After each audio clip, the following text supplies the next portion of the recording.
The 8th Air Force had already tried this mission once before. 400 B-17 flying fortresses went after the same target. 60 never came back.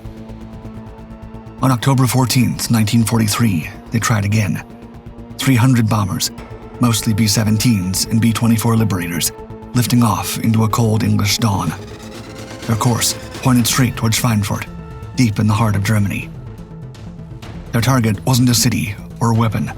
It was something smaller than a marble, a perfect sphere of polished steel. And beyond the reach of their fighters, over a darkening horizon, the Luftwaffe was waiting. Hundreds of interceptors rising to defend the same steel that kept their own engines alive. Both sides knew whoever controlled those tiny spheres controlled the future of the war. Throughout 1943, American bomber crews flew mission after mission into the heart of Nazi Germany. From airfields scattered across the United Kingdom and the US, USAAF crews launched their flying fortresses over occupied Europe, coordinating strikes with Royal Air Force Bomber Command in what became known as the Combined Bomber Offensive. Such a campaign pursued two distinct main goals: dismantling Germany's industrial foundation that fueled the Nazi military machine, and securing control of the skies before Allied armies could finally venture across the Channel.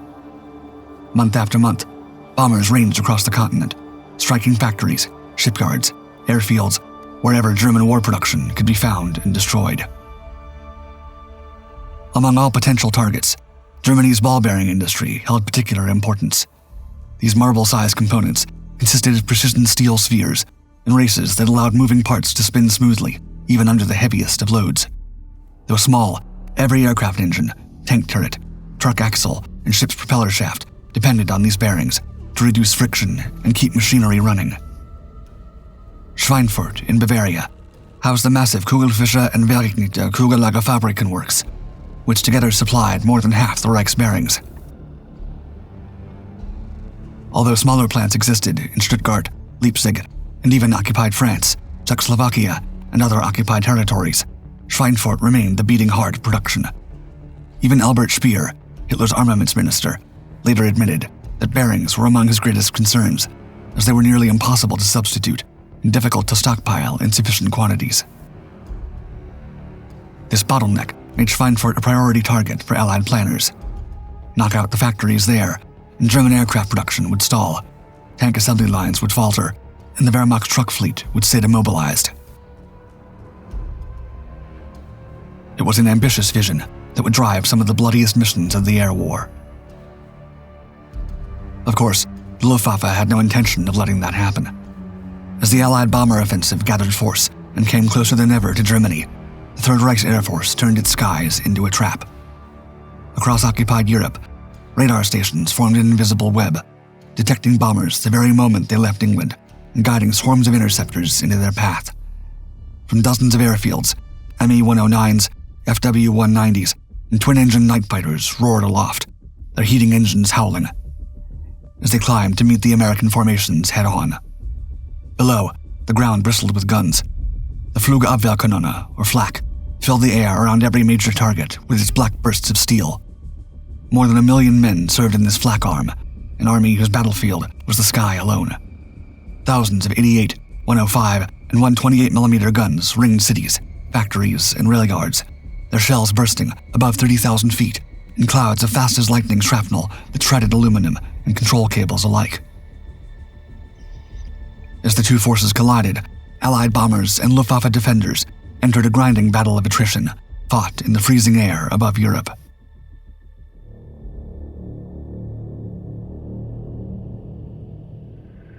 By mid-1943, American commanders believed they had finally found a way to strike a major blow against German industry. The plan called for a double strike, where one bomber stream would head south to hit the Messerschmitt fighter works in Regensburg, then continue on to bases in North Africa. The second wave would then turn roughly 100 miles north toward Schweinfurt, ready to hit the ever-vital ball-bearing plants. These twin raids were timed, so the Luftwaffe would have to divide its defenses between them. But there was no disguising the danger. Escort fighters from Britain could only reach as far as the German border due to their limited range. Beyond that, the heavy bombers would have to fight their way alone, relying on each other in their tight box formations and mass defensive guns to see them through the hundreds of miles to the targets and back to base. On August 17, 1943, nearly 400 B-17 flying fortresses of the 8th Air Force lifted off from southern England, bound for their twofold mission.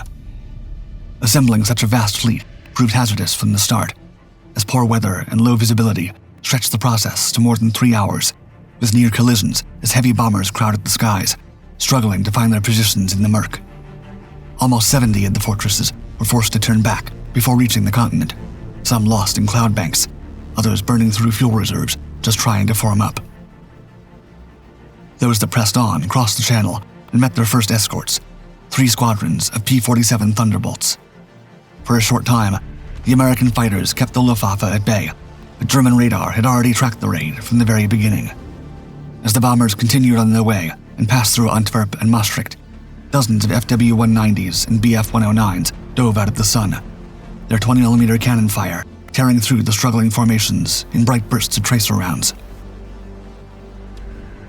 As a brutal dogfight erupted across the sky, though Thunderbolts managed to send a few attackers spiraling down in flames, they soon reached their fuel limits and had no choice but to break off, waggling their wings in farewell as they turned for home, leaving the bombers completely alone over hostile territory. From there, wave after wave of German fighters swarmed in, attacking in coordinated passes from head-on and from above. Cannon shells punched through aluminum fuselages, shattering cockpit glass and ripping fuel tanks, setting them ablaze. The casualties mounted quickly, with the 100th Bombardment Group in particular being so savage that the survivors would earn the nickname the Bloody 100th. By the time the ammunition stocks ran low for the German fighters, no less than 14 fortresses had already gone down. Despite the carnage, the survivors pressed on to Regensburg, where the flak proved lighter than expected, and clear weather allowed the bomber stream to descend to 18,000 feet and unleash a devastatingly accurate strike on the Messerschmitt plants below.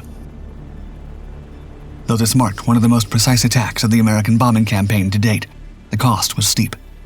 Damaged bombers crash-landed on the route toward the Alps, and 10 more were lost before reaching the relative safety of North Africa.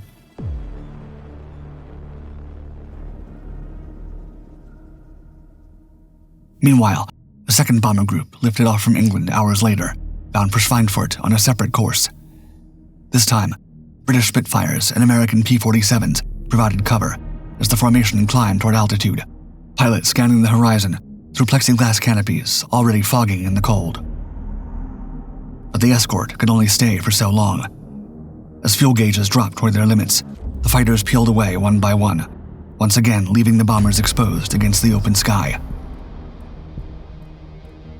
German forces proved far more prepared for this second wave, and despite Allied attempts at misdirection, Luftwaffe radar had been tracking the formation since takeoff. More than 300 fighters launched from airfields across the region, vectored directly toward the vulnerable bombers. Within moments, the last P-47 disappearing over the horizon, the first FW-190s appeared.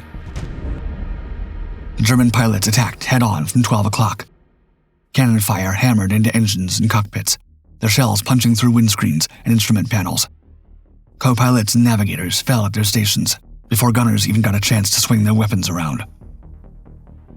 Chaos consumed the formation within minutes, causing these 60,000-pound fortresses to tumble from the sky in staggering numbers, some with their engines completely ablaze, others breaking apart as structural damage overwhelmed their airframes.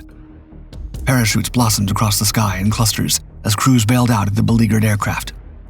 One crew member later described the scene as resembling a mass parachute drop, white canopies drifting down for miles, with Allied airmen spilling from stricken bombers across the entire battle space. More than 24 bombers went down before the survivors even reached Schweinfurt, completely shattering the once tight defensive formations, scattering individual aircraft across miles of sky. Because of this, establishing a proper bombing pattern became nearly impossible, as pilots struggled just to stay airborne and maintain some semblance of formation. Unsurprisingly, the German defenders on the ground had also prepared thoroughly. As the battered bomber stream finally crossed over the city, smoke generators blanketed Schweinfurt in a thick gray haze that menacingly spread through the streets and climbed hundreds of feet into the air. Bombardiers strained to see through their northern bomb sights. searching desperately for the distinctive shapes of the ball-bearing plants they learned about time and time again during training. Still, the obscuring smoke made precise identification impossible. With flak bursting around them and fuel running low, bombardiers made their best guess and toggled their release switches, releasing thousands of pounds of high explosives through the hazy city below, scattering across residential neighborhoods instead of the intended industrial targets.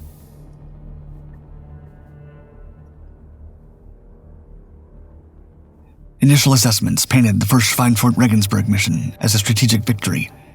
The Allied High Command concluded the raids had significantly reduced German aircraft production. Subsequent intelligence would tell a different story. The 8th Air Force had been completely mauled. 60 bombers failed to return, taking over 600 men with them downed, wounded, or captured, while roughly 100 additional aircraft limped home with serious damage, some barely able to land. Though early claims credited Allied gunners with destroying over 200 German fighters, verified losses totaled just 21 aircraft. What American commanders couldn't have known at the time was that the bombs did strike a particularly valuable target.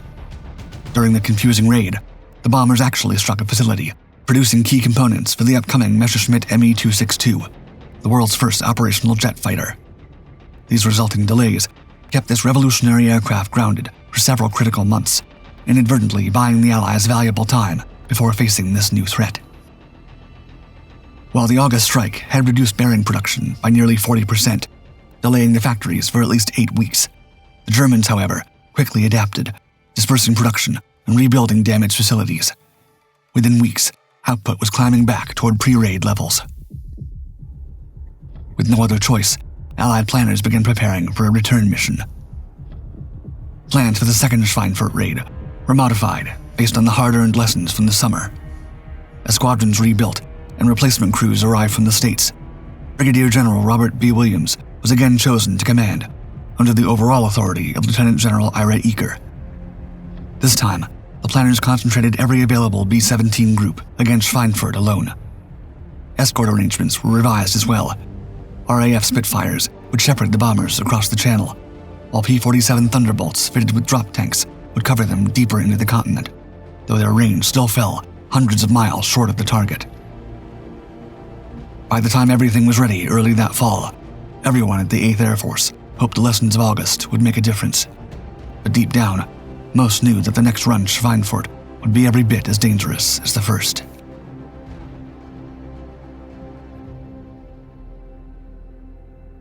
On October 14, 1943, the 8th Air Force's 1st and 3rd Air Divisions launched from bases across East Anglia, this time with more than 300 B-17 flying fortresses climbing into formation for the 400-mile journey to Schweinfurt's ball-bearing factories deep in the heart of Germany.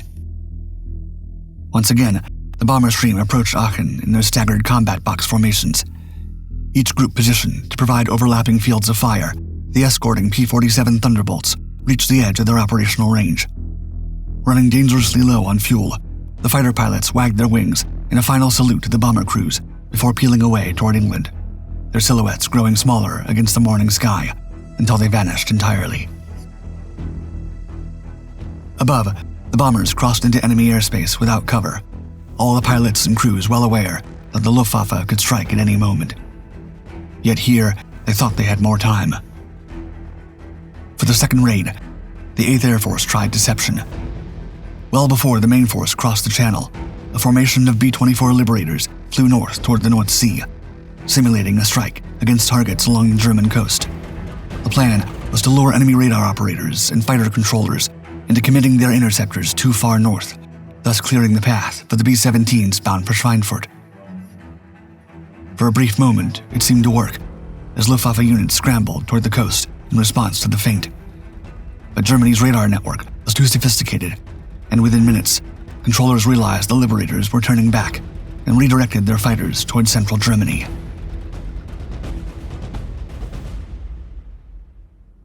The single-engine FW-190s and Bf-109s came first, attacking in lines 3 and 4 abreast, striking right at the nose of the formation where bomber defensive fire was weakest. They held their attack runs until the last possible moment before unleashing their cannons at nearly point-blank range, before breaking away in steep dives beneath the bombers. The first wave was immediately followed by a second and much heavier assault. Twin-engine Ju-88 heavy fighters approached from beyond effective gun range, carrying not just heavy-bore cannons, but also powerful 21-centimeter rockets slung beneath their wings. From nearly 1,000 yards out, now cleverly well beyond the reach of the American bombers' defensive guns, the Ju-88s began launching their rockets. The projectiles streaked through the formation, trailing white smoke, each one packing enough explosive punch to tear an American-built fortress apart with a single hit. This rocket barrage targeted the lead bombers, forcing pilots to throw the aircraft into rushed and violent evasive maneuvers. Individual B-17s broke formation, banking hard left and right, climbing and diving as best they could to avoid the incoming fire. Soon enough, the tight defensive boxes that had kept the Luftwaffe at bay began to fragment, scattering the bombers across miles of sky, isolated and vulnerable. The Luftwaffe exploited this sudden but expected chaos by focusing its attacks on individual groups within the splintered formation, concentrating overwhelming firepower on specific squadrons until what was left of the American defensive capabilities collapsed entirely. Once a group's guns fell silent or ran low on ammunition, the Germans then turned their attention to every single one of the stragglers, the damage bombers limping along behind the formation with smoking engines and shot-out turrets. One by one, these beleaguered fortresses fell prey to coordinated attacks, absorbing hit after hit until they tumbled from the sky, trailing flames and debris. Inside those fortresses were men for whom this mission represented far more than just another raid.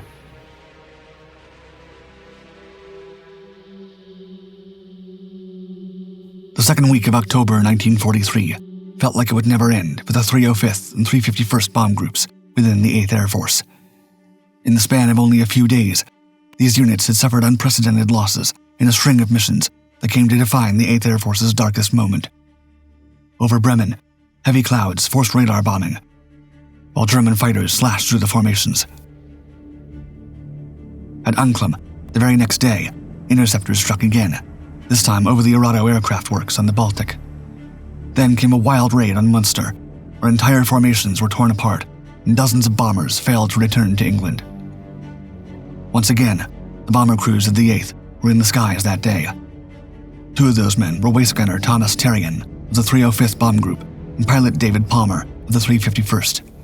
For both, the mission to Schweinfurt carried a special weight, as it was their 25th raid.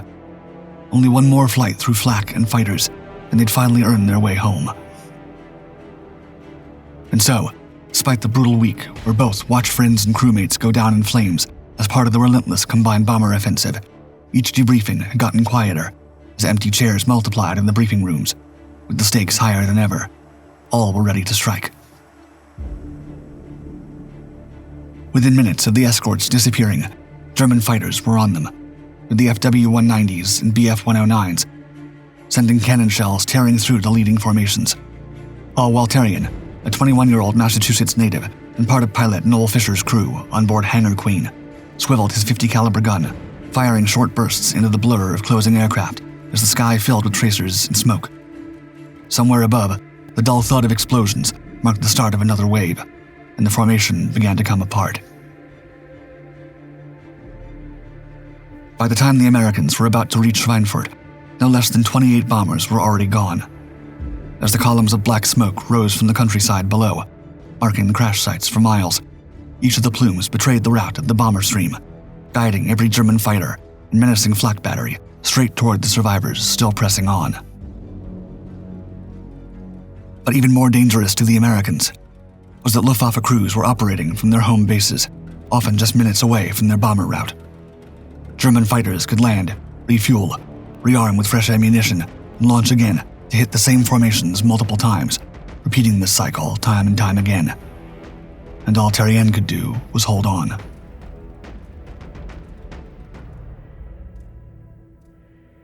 As the surviving bombers began their final approach to the target, the German aerial attack suddenly ceased. The absence of fighters, combined with unexpectedly clear weather over Schweinfurt, offered a moment of relief. But that relief vanished the instant the Luftwaffe flak batteries opened fire. Suddenly, the black puffs of exploding shells filled the sky around the formations, each burst sending razor-sharp shrapnel in every direction, Crews could hear the metallic pings and tears as fragments punched through their bomber's thin aluminum skin or ricocheted off structural beams. Against pursuing fighters, the gunners at least had options. They could track targets, fire back, and sometimes drive off an attacker. But against flak, there was absolutely nothing to be done. With no evasive actions, all the pilots could do was hold their aircraft straight and level so the bombardiers could keep their sights steady, flying predictable paths at predictable speeds and altitudes while the German gunners below adjusted their fire. With flak exploding all over the formations, pilot David Palmer fought the controls of his B-17, the Duchess, struggling to keep the aircraft level as enemy shells detonated close enough to rattle the fuselage. Then a burst went off directly beneath the right wing, making the bomber lurch violently as shrapnel ripped through engine number 3, tearing metal and severing fuel lines. The engine seized, its propeller freezing right in place. Palmer quickly adjusted power to the remaining 3 engines to keep the aircraft steady. Though smoke streamed past the windows and the plane trembled under the strain, he held it level long enough for the bombardier to make the drop. Then the bomb bay doors yawned open, and one by one, the heavy canisters released and tumbled away, flashing in the sunlight as they fell through 30,000 feet of air. A second later, the bombardier's voice came over the intercom, quote, "Bombs away." Far beneath them, the explosions rolled together, scattering across the factory district in bursts of orange and gray, with everyone on board hoping they would at least hit their target after so much struggling. The sudden drop in weight lifted the B-17 and finally allowed Palmer to bank the Duchess off the target line, and the city vanished beneath clouds and smoke as he turned west, the crew bracing for the fighters already climbing to cut them off. But right beneath them, other fortresses were not as lucky.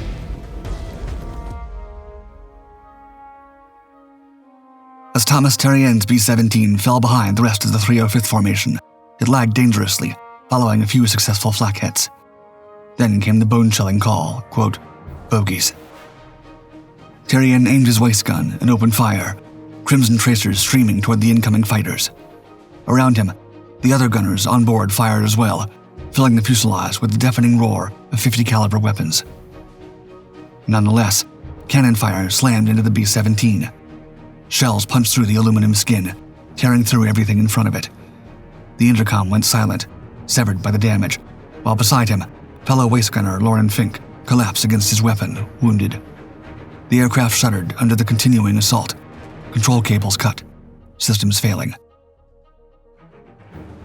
Without a working intercom, the order to bail out had to be passed physically through the fuselage, shouted from man to man over the roar of wind and gunfire. As Terrien helped his comrade Fink to the waist door, he then selflessly helped the wounded radio operator, holding his arm until he jumped out. He reached for his parachute, pulling it from the rack as the bomber lurched again under cannon fire.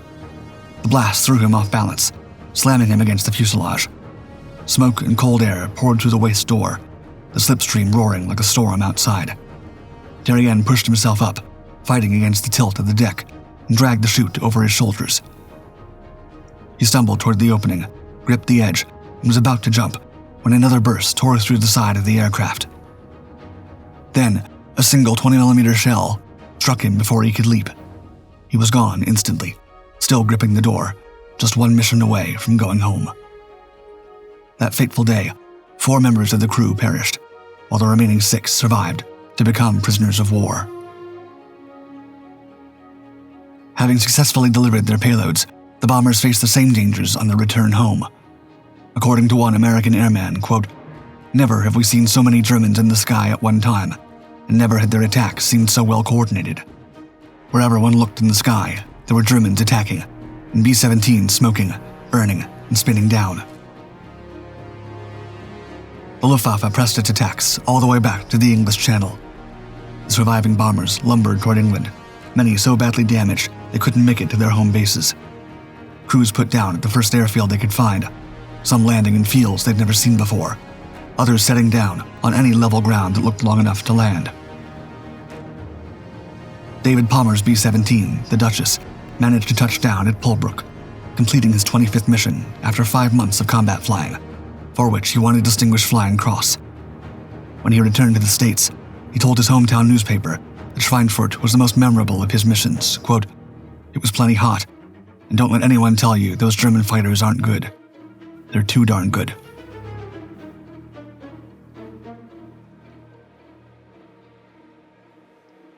At the time, USAAF leadership publicly lauded the mission as a success. 8th Air Force Commander Lieutenant General Ira Eaker declared, quote, "We now have our teeth in the Hun Air Force's neck." The claim was hollow.